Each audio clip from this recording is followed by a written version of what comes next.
Alhamdulillahi Rabbil Alamin.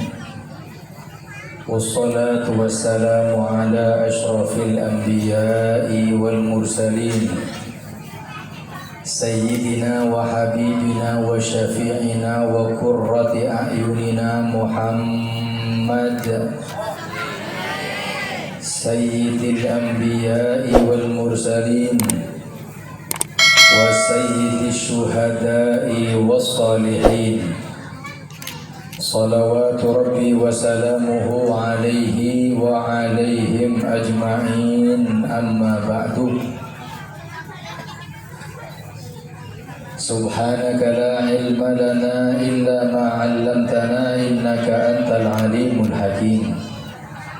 Rabbi shrah li sadri wa yassir li amri wahlul 'uqdatan min lisani yafqahu qawli. Amin ya rabbal alamin. Hadratal kiram, para alim ulama, para sesepuh bini sepuh ingkang kula hormati, wabil khusus dumatan Kiai Ahmad Dasuki, Kiai Haji Saiful Rijal, Kiai Sayyid, Kiai Malik Makful, Kiai Munawwar, dan sedaya para kiai yang hadir di malam yang mulia ini. Mudah-mudahan para alim ulama, para kiai diberi oleh Allah Subhanahu wa taala sehat walafiat. Amin. Mugi-mugi beliau panjang umur. Amin. Mugi-mugi saged istiqomah. Amin. Menuntun umat berjalan di jalan Nabi Muhammad sallallahu alaihi wasallam. Amin ya rabbal. Tak lupa kepada Ketua Takmir Masjid Baitur Rahman Bapak Puji Ahmad, kepada Kepala Desa Serut Bapak Abdul Aziz dan semua jajarannya yang hadir di malam yang mulia ini. Kita berharap mudah-mudahan kula kali panjenengan sebagaimana lihat sini, lebih ganteng di sini daripada di sana. Rasulullah Muhammad.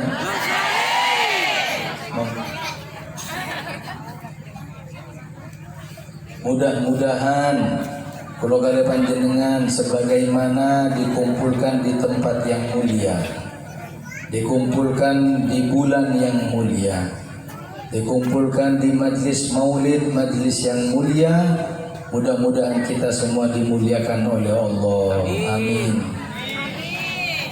Amin. Mugi-mugi mulia, dimasukkan kelak ke tempat yang paling mulia bersama orang-orang mulia. Mudah-mudahan meninggal dalam keadaan mulia, husnul khotimah. Amin ya rabbal. Hadirin hadirat yang saya muliakan, Masya Allah, panjenengan sakit ngerantosi. Kalau dia seneng, jarang pengajian ibu-ibu anteng sampai jam 10 nih. Alhamdulillah. Gak sampai ngerantosi itu hakikatnya bukan ngerantosi hati. Kan ngerantosi barokah Nabi Muhammad. Kita keluar tidak akan kosong dari pahala hadirin. Kita keluar insya Allah penuh dengan pahala. Kalau kali panjenengan sekarang ini itu dihitung oleh Allah menjadi golongan orang-orang yang baik. Meskipun sebelumnya kita bukan orang baik. Mungkin panjenengan di luar sebelum masuk ke majelis yang mulia ini mungkin maksiat, mungkin berani kepada suaminya, mungkin ngerasan-rasan orang. Tapi ketika masuk ke majelis yang mulia ini, semua dosa kita dihapus dan diganti dengan pahala, dan panjenengan digolongkan menjadi orang-orang yang mulia. Alhamdulillah. Nah, saya teringat pengajian seperti ini nih, seperti pengajian beli cabai, semarak cabai nggih. Cabai niku kalau panjenengan tumbas cabai 1 kilo, niku kan langsung disok, ditimbang sekilo, ya dibayar 12.000, 13.000. Ya satu kresek itu lah cabai macam-macam toh. Ada yang bagus, yang merah, wonten yang hijau, dan yang medhur sing biru, dan di hijau yang medhur. Ada sing kempes, wonten sing kempes nggih. Wonten sing busuk. Lah boten panjenengan pilih niku. Jenengan tumbas 1 kilo 12.000, di situ campur sudah dibayar sampai bawa pulang. Lah pengajian ini sama kayak cabai, yang merah-merah, yang bagus-bagus, kelas para ulama, para kiai. Sing biru-biru, yang hijau-hijau, kelas ustad-ustad. Gini wong nggih. Sing kempes-kempes. Ini yang berani sama suaminya ini. Yang kempes-kempes ada, yang busuk ada, tapi jadi satu rombongan, jadi satu masuk ke dalam majelis, semua dibeli oleh Allah tanpa melihat kekurangan. Bahkan disebutkan dalam Al-Quran, Innallaha ashtara minal mu'minina anfusahum wa amwalahum bi anna lahumul jannah. Kalau kalian panjenengan itu dibeli oleh Allah dengan segala kekurangan, nanti dibayar dengan masuk ke dalam surga nih Gusti Allah. Mugi-mugi sedaya niki sing hadir melebet kepada ke dalam surganya Allah Subhanahu wa taala. Amin ya rabbal hadirin hadirat yang dimuliakan oleh Allah. Peringatan Maulidur Rasul sallallahu alaihi wasallam. Apa sih kok banyak orang itu ngajak maulid sampai perayaannya macam-macam. Waduh, saya terakhir ngelihat ini sekitar 30 tahun yang lalu. Saat ini alhamdulillah masih ada. Insya Allah barokah semuanya. Amin. Berarti menunjukkan masyarakatnya guyup bagus. Berarti masyarakatnya cinta dumateng Kanjeng Nabi. Kalau cinta kepada Nabi akan dikumpulkan kelak di dalam surga Gusti Allah. Nah, perayaan seperti ini meriah no hadirin. Bagus seperti ini. Tujuan kalian apa sih? Tujuan kalian bawa seperti ini semuanya hanya satu. Apa? Ta'ziman li Muhammad, untuk mulyakno Nabi. Macam-macam. Kadang ada yang pengajian maulid itu ada gantungan-gantungan duit biasanya ini. Damel lari-lari niku biasa nih ada yang 1.000, 2.000, 5.000, mentok 20.000. Kan nggih? Itu untuk anak-anak. Saya pernah hadir juga pengajian ibu-ibu seperti ini sing digantung pecah belah. Cebok, syuting ya. Boten apa boten niki? Lah kalau anak-anak kecil itu sampai digantung-gantung seperti itu tujuannya apa? Tujuannya nanam cinta dumateng Kanjeng Nabi. Pas asrokol mereka rebutan, ada yang dapat 20.000, 30.000, 40.000. Setelah mereka pulang ke rumahnya, mereka tanya kepada bapaknya, Pak, maurutan lagi kapan? Ya nobong nggih. Yang diingat bukan uangnya, memang cari uang, tapi di mana dia dapat? Dapatnya di dalam majlis Maulidur Rasul. Tapi ki untung sing digantung niku 20.000. Lek satusan Bu, masih Habib nggih mencolot hadirin. Allahumma shalli Muhammad. Lah kita ngadakan maulid ini tujuannya dua. Napa? Yang pertama tasyakuran kepada Allah atas lahir Kanjeng Nabi. Yang kedua yang paling penting, kita ngadakan maulid itu hanyalah untuk mengikuti sunnah-sunnah Rasulullah Sallallahu Alaihi Wasallam. Apa yang diajarkan oleh Nabi, apa yang disyariatkan oleh Rasulullah Sallallahu Alaihi Wasallam, monggo dilaksanakan. Mudah-mudahan kita menjadi orang yang bisa melaksanakan syariat baginda Muhammad Sallallahu Alaihi Wasallam. Hadirin hadirat yang dimuliakan oleh Allah, peringatan Maulidur Rasul Sallallahu Alaihi Wasallam harus naik derajat, harus naik tingkatan. Bukan cuma perayaan. Apa yang ada sunnah Kanjeng Nabi, sing mudah-mudah mawon, sing gampang-gampang mawon dulu sampai kerjaan niku. Jangan yang berat-berat hadirin. Sesuatu yang berkaitan dengan Nabi Itu kalau kita kerjakan dapat pahala. Nah di situ kita naik derajat, naik sedikit sedikit. Jangan cari sunnah yang berat-berat. Contoh. Kanjeng Nabi ini kurang biasanya sholat tengah malam, sholat qiyamul lail tahajud itu kan mulai jam 1 sampai jam 4. Panjenengan saged nututi alhamdulillah. Panjenengan bisa nggak niru alhamdulillah. Kalau nggak bisa, jangan cari yang seperti itu. Cari sunnah-sunnah yang mudah. Napa contoh nih? Napa? Kalau makan, sunnah-sunnah makan dulu. Kalau makan pakai tangan yang kanan. Saged nemu badan? Saged nemu badan? Kalau cobi ya. Jenengan dahar rawon niku, makan rawon itu kadang kerupuknya sampai pegang tangan kanan atau kiri. Ayo, aku kanan ini. Kalau makan rawon itu kira-kira tangan kanan kerupuknya dipegang tangan kanan atau kiri? Napa kanan? Kabotan lah, sulit lah. Sendok tetap sendok. Terus kerupuknya taruh karena tidak ada riwayat Nabi makan pakai tangan kiri apapun itu. Biasanya buat nonton kerupuk belum masih ono. Meskipun ada kerupuk tidak akan makan dengan tangan kiri Kanjeng Nabi. Kenapa? Karena tangan kanan adalah tangan yang barokah untuk yang baik-baik. Tangan yang kiri sesuatu yang kotor, bukan jelek, sesuatu yang kotor. Itu contoh satu. Yang kedua, jenengan makan gorengan. Saya tanya, cabai niku kanan apa kiri? Napa kanan? Napa kanan? Abotan mana gorengan sama cabai? Abot cabai. Kenapa sih? Itu sunnah yang gitu-gitu dulu kita lakukan hadirin. Jangan yang waduh sampai bangun sholat malam sampai buka kakinya, waduh repot nih bu. Bapak-bapak sampai tahajud tengah malam bangun, repot. Kalau panjenengan mungkin yang perempuan tengah malam bangun. Kalau bapak nih yakin gue loh, gak bakal tangil ini. Tangil apa boten jenengan hei? Tangil apa boten? Napa sing tangi? Gak bakal tangi. Jangan yang gitu, cari yang sunnah-sunnah mudah.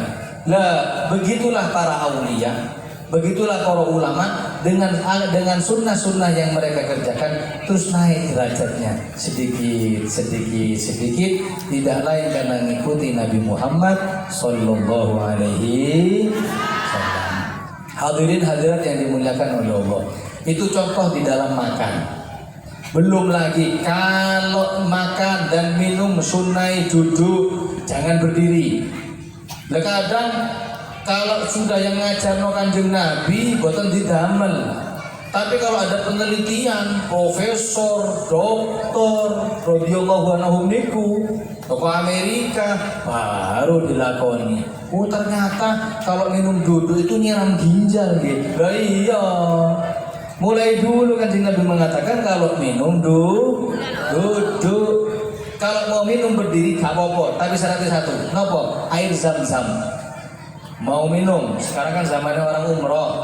Dengan pas sowan kepada orang yang pulang dari umroh dikasih air zam-zam. Gimana? Boleh minumnya berdiri, cukup air zam-zam. Yang lain gak boleh. Itu dulu. Kerjakan yang mudah-mudah dulu. Sunnah-sunnah makan kuatah banyak selain tangan kanan. Kedua, sunnah sebelum makan moco bismillah. Setelah itu cuci tangan. Setelah cuci tangan, makan sunnahnya. Kalau makanannya kering, dipegang dengan 3 jari. Katakan 3 jari. Tidak ada riwayat Kanjeng Nabi dahar pakai 2 jari. Kadang makan ciki-ciki lari-lari itu pakai 2 jari. Dalam riwayat kalau ada orang makan pakai 2 jari, itu makannya setan. Dalam kitab Wasailul Wusul, setan atau iblis kalau makan dengan 2 jari. Ya kita nggak tahu. Nah yang gini-gini praktek no. Itu kalau makanannya kering. Kalau makanannya basah, baru kata sekuah, toto niku niku 5 jari. Tapi yang masuk 4. Untuk 5 masuk, kondoruwo niku 4 masuk ngambil 5. Sunnah-sunnah seperti itulah yang bisa mendatangkan cintanya Kanjeng Nabi. Tuh, 3, 4. Di antara sunnah-sunnah Kanjeng Nabi pas makan apa? Nabi kalau makan di rumah sekecil, dan Nabi kalau makan di luar undangan niku kuatah nyeneng no tuan rumah. Lah kados sesak niki, mantune niki lah ramah-tamah nggih panitia. Kabehno wis entekno. Tapi sisanya buat Habib loh yo. Jangan sampai saya makan terus habis loh. Tapi kalau di rumah Nabi makan sedikit, dan Nabi tidak pernah rewel urusan lauk pauk. Belum pernah ya abid to'am Kanjeng Nabi niku terus mengatakan lauknya gak enak, kurang manis, kurang asin, boten. Jadi panjenengan di komentar ini kudungan ini kadang oleh berkatan yo kurang asin yo, boten apa boten nih? Wah, suruh nyumbang ya boten nyumbang kadang. Komentator enggak. Lah, yang gitu-gitu Nabi itu bayangno hadirin pernah main ke rumah sahabat. Sahabat itu dalam riwayat miskin, gak ada yang mau disuguhkan kecuali apa? Kecuali cuka. Sahabat gak punya apa-apa kecuali cuka. Kanjeng Nabi, saya gak punya apa-apa Kanjeng Nabi yang mau disuguhkan ke panjenengan. Terus, ini cuma nonton cuka ini. Apa kata Nabi? Dia pun buatan nopo-nopo tidak hargai Kanjeng Nabi dan mengatakan ni'mal idam al-khol. Anjene cuka itu enak. Wassalamualaikum Muhammad. Niku Kanjeng Nabi. Saya tanya cuka niku rasanya apa? Ada cuka rasa vanila? Cuka rasa coklat? Gak ada, semua cuka rasanya kecut. Tapi Kanjeng Nabi nyenengno. Sampai jangan sampai disuguhi cuka bu. Kadang makan sedikit aja mampu sana ini. Lagi kurang manis yang seperti itu jangan. Terutama yang laki. Kalau masuk ke rumah istri belum masak jangan ngamuk. Pak, saya bilangi. Sing kudungan sing ayu-ayu ini. Muhammad. Tugasnya hanya melayani suami di atas ranjang. Nusewu. Tugasnya panjenengan hanya melayani suami di atas ranjang. Untuk masak kalian gak wajib masak. Untuk cuci baju kalian gak wajib cuci baju. Untuk kora-kora kalian gak wajib kora-kora. Apa Pak Maringi Pak Harap ini Pak?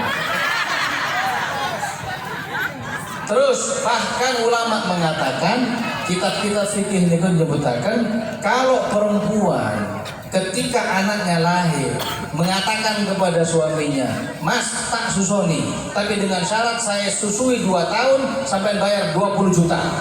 Terus gimana? Disusui deal, wajib suami membayarnya. Enak jadi perempuan itu. Makanya kalau suami masuk ke dalam rumah gak ada makanan, jangan marah. Kenapa? Karena bukan kewajibannya dia masak. Enggak. Sabar sama sabar. Tak bela. Kadang masuk dibuka iwak tempe. Dibuka tempe mana? Dibuka lagi besoknya tempe. Tempe terus. Makanya budak aku tempe terus. Itu biasanya sing sombongan itu biasanya. Ngene mboten? Dan ingat, dia gak wajib untuk masak, dia gak wajib cuci piring, tapi kewajiban mereka hanyalah melayani di atas ranjang atau nafkah batin. Kalau nafkah batin, ojo ditolak, ojo. Si suami itu, misalkan lapar sama gak masak, iso tuku, bisa beli, sakit tumbas, gini pembatan. Yang laki-laki lihat ada baju masih kotor, bisa laundry sekarang. Atau mungkin belum kora-kora, atau mungkin rumah kotor, bisa membantu. Tapi ingat, urusan nafkah batin sampai ndak ngasih, mau kemana? Mau jajan? Gak bisa. Makanya ketika datang seorang wanita kepada Kanjeng Nabi, bagaimana kewajiban seorang wanita? Nabi mengatakan begini, melayani suaminya. Kalaupun suami minta di atas kuda, wajib kau turuti. Tapi gak bakalan di atas jalan ini nemen berarti niku nggih. Wassalamualaikum Muhammad. Dan tidak ada hadirin kewajiban seorang suami adalah semua kewajiban istri, kewajiban suami. Tapi kalau istri masak, istri cuci baju, istri kora-kora, istri bersihkan rumah, pahalanya sangat besar di hadapan Gusti Allah. Wajib tidak. Bahkan kalau ada suami ngelakoni semuanya ini kewajiban ini, itu bisa diangkat menjadi wali. Wali itu diangkat gak harus sholatnya kuata, ahli siang, boten, sabar dengan godaan istri ini loh, bisa diangkat menjadi wali. Saya ini alumni Yaman, Pak, Bu. Yaman itu wonten kuburan namanya Syekh Bajal Haban. Sekitar 5 meter kuburannya. Saya lihat wafat di tahun 500 zamannya Imam Ghazali. Wali besar. Saya nyari ternyata ada manakibnya. Di kitab niku wonten napa? Beliau diangkat menjadi wali gara-gara sabar kepada istrinya. Gimana ceritanya? Ini Bajal Haban ini, Syekh Abdurrahman Bajal Haban ini, itu setiap hari disuruh sama istrinya mulai subuh. Kata istrinya, suamiku kau ke hutan ngambil kayu bakar, setelah itu jualan ke pasar, oleh duit belanja sampean, mari belanja masak, mari masak baru umbah-umbah, setelah umbah-umbah baru ngepel, setelah itu baru istirahat, mulai subuh sampai duhur. Bajal Haban bagaimana? Ngamuk botan, karena tahu ini tugas saya. Terus berapa tahun? 10 tahun. Bukan 10 hari, sampai 10 hari muring-muring. Lagi 10 tahun. Syekh Bajal Haban sabar hadirin. Lah satu saat Syekh Bajal Haban niku pamit. Anu pengen ngambil cuti. Mau kemana sampean? Saya pengen ya keluar aktivitas ini kan 10 tahun monoton, Dik. Terus dia pengen lah. Dulu zaman 500 tahun, 500 Hijriah itu zaman orang ahli ibadah. Gimana kalau saya uzlah ke gua, setelah itu 3 hari saja saya pengen ibadah, nanti saya balik aktivitas seperti semula. Ya pun, berapa hari? 3 hari. Berangkat Bajal Haban, kemana? Ke gua, ibadah.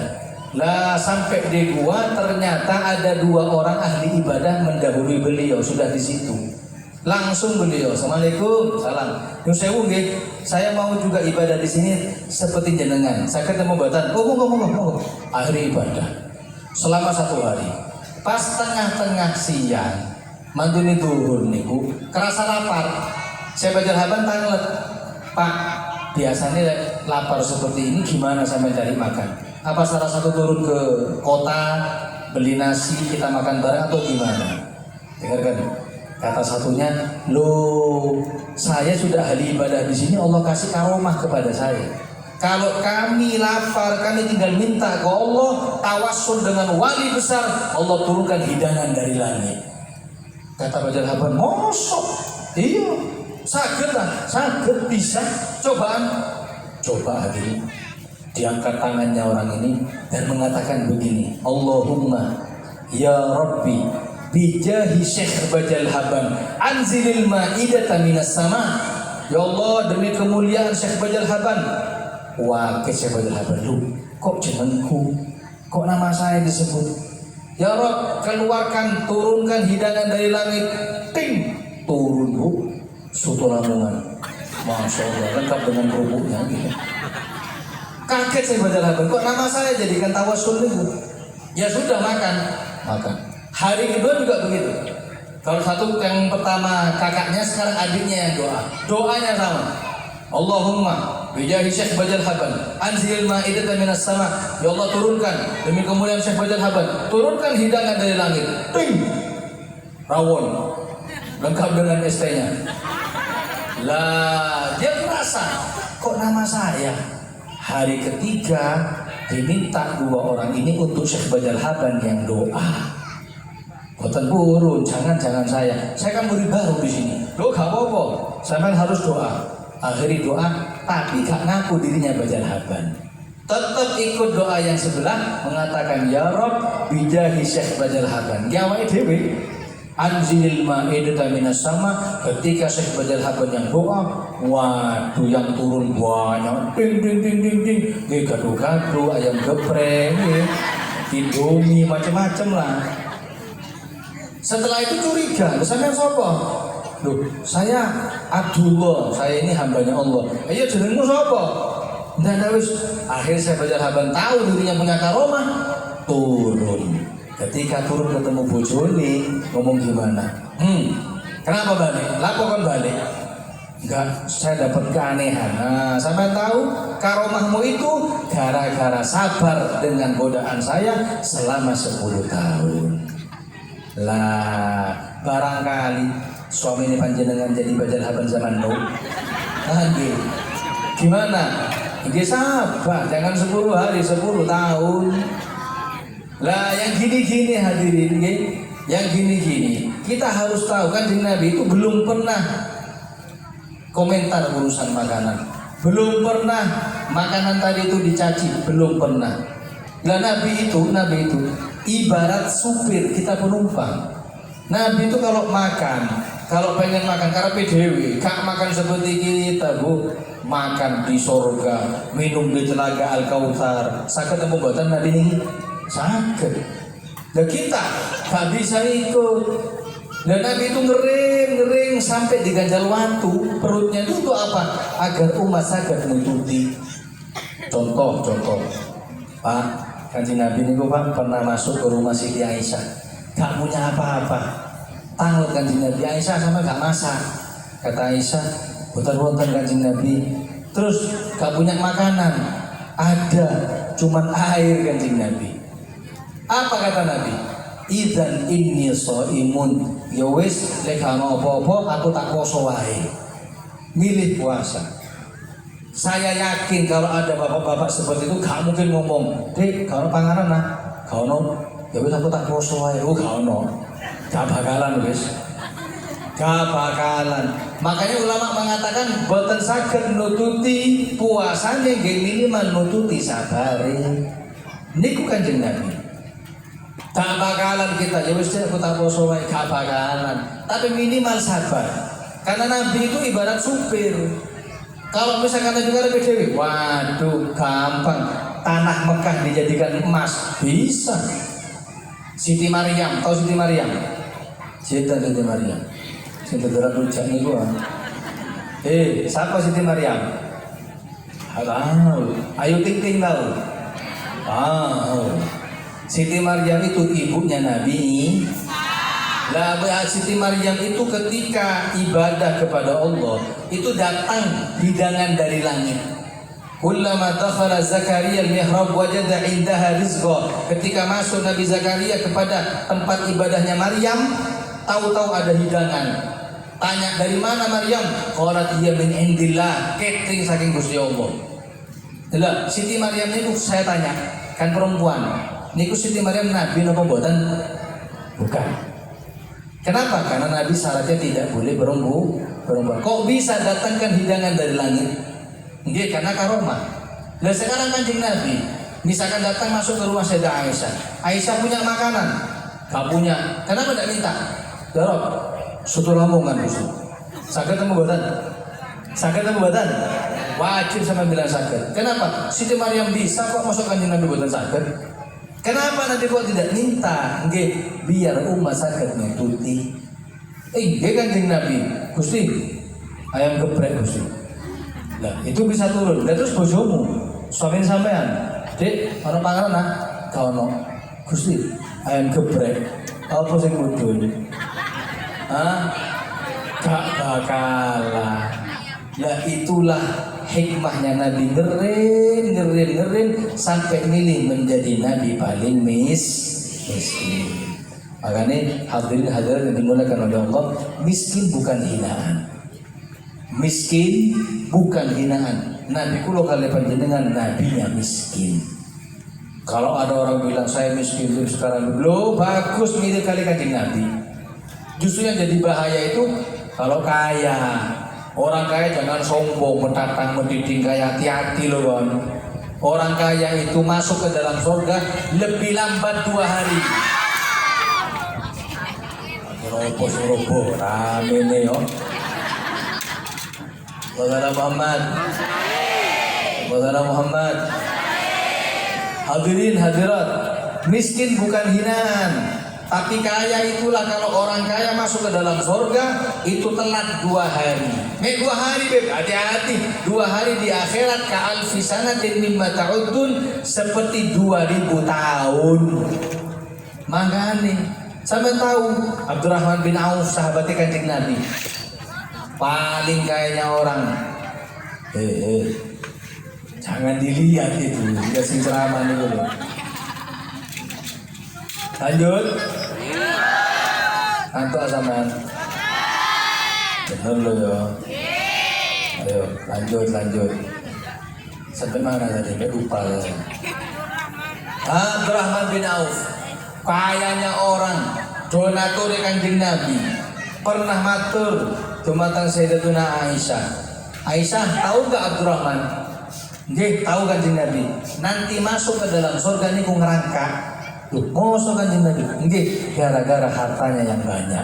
Sahabat seperti itu. Lah kita ini miskin, bangga hadirin. Siapa yang tidak mau pengen kaya? Semua pengen kaya. Tapi ingat, cari jalan yang benar. Jangan lihat orang lain, tetonggo ganti mobil sampai ya Allah, aku gak ada motor. Ganti sepeda motor sampai iri. Ojo, jangan. Kenapa? Karena itu Allah berikan kepada kita adil. Hadirin hadirat yang dimuliakan oleh Allah, Allah ini ngasih kepada kita adil. Allah lebihkan 1 di sini, Allah kurangi di sini. Allah lebihkan 1 di sini, Allah kurangi di sini. Contoh, kalau nanti diundang 1 haji, sewogi wis pokoke. Rumahnya dari gang sini tembus gang sana. Kamar pinten? 16. Saya masuk ke kamar mandinya, kamar mertok. Ono sampan-sampanan apa jenenge niku? Batap-batap napa?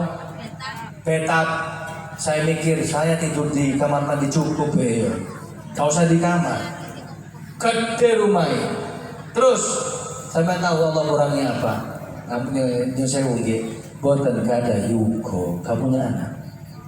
Saya tanya, Ci, ini sebesar ini cuma isi 2 orang. Nggih, Beb. Anak sampean, dereng diparingi, Beb. Langsung saya syukur, Pak.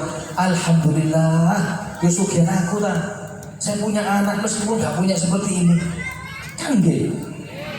Sekarang saya tanya, itu Allah lebihkan urusan rezeki, Allah kurangi urusan anak. Kebalikannya kita, urusan rezeki dikurangi. Seweret biasanya utang terus. Tapi dari urusan anak, Masya Allah, kembang biak. Nggih, saingan sama kucingnya 6 melok 6. Kaya gak punya anak, atau sampean gak patek kaya, tapi anaknya kesebelasan. Ayo. Pinter, kaya punya anak. 1. Jadi Allah itu adil, ngasih kelebihan ke sini, Allah kurangi sebagian. Pernah saya itu di Batu, tinggalnya di Batu. Di Batu itu kota wisata hadirin. Di Batu itu per meter tanah itu dijual harganya 15 juta. Per meter, di sini nggak bakal ada, paling mentok 5 juta. Di Batu itu per meter dijual 15 juta. Ada 1 orang punya 10 hektar. Pinten niku. Terus sampeyan hitungan dhewe terus seneng aku nggih. Tapi ingat, Allah lebihkan urusan harta, Allah kurangi urusan apa? Urusan kesehatan. Saya tahu kalau minum pakai selang dari lehernya. Mari operasi di Singapura pakai selang. Gak bisa pakai lisan, pakai mulut, bukan sakit. Kenapa? Sudah rusak pakai sini. Dalam masalah Suge per meter 15 juta. Allah itu adil. Makanya sing syukur dumateng Gusti Allah. Kadang delok tonggo keluar dari mobil muni ngomong dengan Allah kadhe pek kula Gusti. Kadang ge iri kepada tetangga, iku tuku sepeda motor paling kredit, makanya muni kredit itu. Jangan iri. Allah lebihkan di sini, Allah kurangi di sini. Kadang-kadang yang saya lihat banyak perempuan-perempuan nolak ketika datang jodohnya, pengen yang perfect. Hati-hati loh. Panggil. Ada ganteng gagah, tapi bukan banyak kerungu. Jadi diomongin, ya kok, lagi. Ada yang hitam gemuk tapi cerdas, pinter. Ayo milih mana? Milih mana? Ganteng nah, cerdas sama berarti. Ojo rewel, jangan rewel. Semua Allah kasih porsinya masing-masing. Maka dari itu ikut bagaimana Rasulullah Shallallahu Alaihi Wasallam. Ayo kita minta kepada Allah, mudah-mudahan pengajian ini adalah pengajian yang bisa membuahkan cinta kepada Nabi Muhammad. Mungkin angsal barokah kanjeng Nabi. Mudah-mudahan dapat syafaat kanjeng Nabi. Mudah-mudahan kelak dikumpulkan kali kanjeng Nabi.